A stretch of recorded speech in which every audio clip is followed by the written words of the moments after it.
एक शहर में एक मोची अपने परिवार के साथ रहता था। उसके घर के पास ही उसकी एक छोटी सी दुकान थी, जहां वह जूते बनाने और बेचने का काम किया करता था। जूते बेचकर उसे जो पैसे मिलते, उससे उसका और उसके परिवार का गुजारा चलता था। वह अपने काम में निपुण था और मेहनती भी। इसके बावजूद भी एक समय ऐसा आया कि जब उसके बनाए जूते बिकने कम हो गए। जो बिकते वे भी बहुत कम दाम पर। उचित दाम ना मिल पाने के कारण उसका धंधा मंदा चलने लगा। उसकी दुकान पर आने वाले ग्राहकों की संख्या कम हो गई। नतीजतन उसकी जमा पूंजी समाप्त होने लगी। स्थिति यह आ गई कि घर चलाने के लिए उसे पत्नी के गहने गिरवी रखने पड़े। घर का सामान बेचना पड़ा। यह बुरा दौर उसकी चिंता का कारण बन गया। वह हर समय चिंता में डूबा रहता। उसे चिंतित देखकर उसकी पत्नी हमेशा ढांढस बंधाती। देखिए, ऊपर वाला सब देख रहा है, उस पर भरोसा रखिए, यकीन मानिए सब ठीक हो जाएगा। पत्नी की बात पर वह मुस्कुरा देता, लेकिन अंदर ही अंदर चिंता में घुलता रहता। उसकी दुकान में जूता बनाने का सामान भी खत्म हो चला था। तैयार जूतों में बस एक जोड़ी जूते बचे थे, जिसे खरीदने दुकान पर कोई ग्राहक नहीं आ रहा था। एक दिन वह अपने बनाए आखिरी जूते बेचने बाजार में चला गया। जूते बिक गए। जो पैसे मिले उससे उसने घर की ज़रूरत का कुछ सामान खरीदा और घर वापस आने लगा। रास्ते में उसे एक गरीब बूढ़ी औरत दिखाई दी। उसने कुछ पैसे देकर उसकी मदद की और घर चला आया। शाम को जब वह अपनी दुकान में गया तो देखा वहां चमड़े का बस एक छोटा टुकड़ा बचा हुआ है। उस टुकड़े से सिर्फ एक ही जूता बन सकता था। उसने जूते बनाने के लिए चमड़ा तो काट लिया, लेकिन रात हो जाने के कारण जूते नहीं बना पाया। अगले दिन जूते बनाने का सोच वह घर आकर सो गया।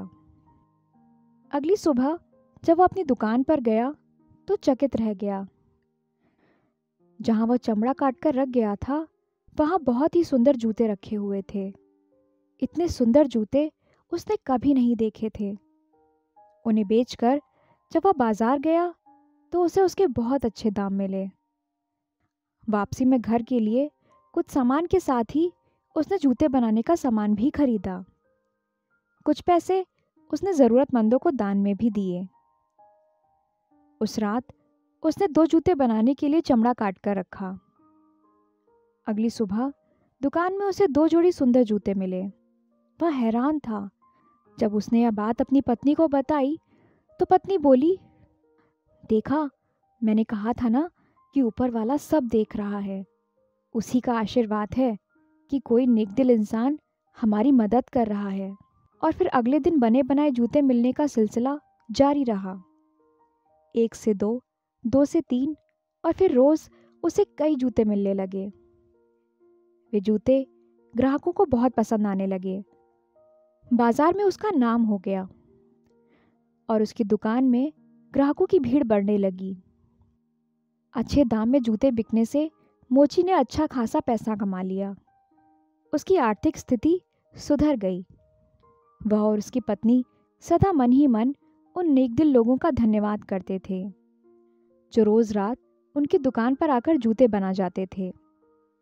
एक दिन मोची की पत्नी बोली, इतने समय से कोई हमारी इतनी मदद कर रहा है और हमें उनके बारे में कुछ भी पता नहीं। क्यों ना आज रात जागकर हम इसकी रखवाली करें और देखें कि कौन रोज हमारी मदद के लिए आ जाता है। मोची को पत्नी की बात जच गई।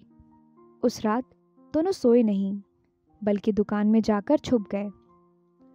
कुछ घंटे इंतजार करने के बाद उन्होंने देखा कि खिड़की के रास्ते 3 बौने दुकान के भीतर आए और गीत गुनगुनाते हुए कटे हुए चमड़ों से जूते बनाने लगे। मोची और उसकी पत्नी उन्हें छुपकर देखते रहे। रात भर मेहनत कर जूते बनाने के बाद तीनों बौने खिड़की के रास्ते ही वापस चले गए। उनके जाने के बाद मोची और उसकी पत्नी आपस में बात करने लगे। मोची की पत्नी बोली, उन 3 बौनों ने हमारी बहुत मदद की है।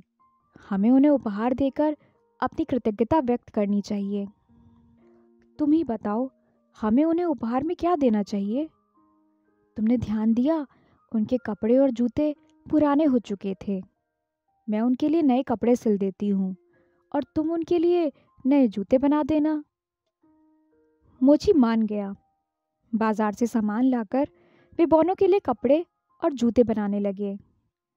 कुछ दिनों में कपड़े और जूते तैयार हो गए। कपड़े बहुत ही सुंदर बने थे और जूते शानदार थे। उस रात चमड़े के स्थान पर उन्होंने बौनों के लिए तैयार किए कपड़े और जूते रख दिए। रात जब तीनों बौने दुकान के भीतर आए तो चमड़े के स्थान पर अपने नाप के कपड़े और जूते देखकर बड़े खुश हुए। कपड़े और जूते पहनकर वे नाचने गाने लगे। उन्हें देखकर मोची और उसकी पत्नी बहुत खुश हुए। वे समझ गए कि बौनों को उनका उपहार बहुत पसंद आ गया है।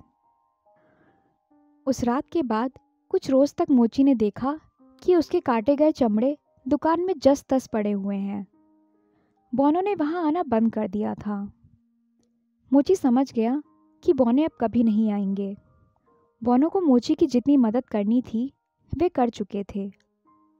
अब मोची ने अपनी मेहनत से जूते बनाने का निश्चय किया।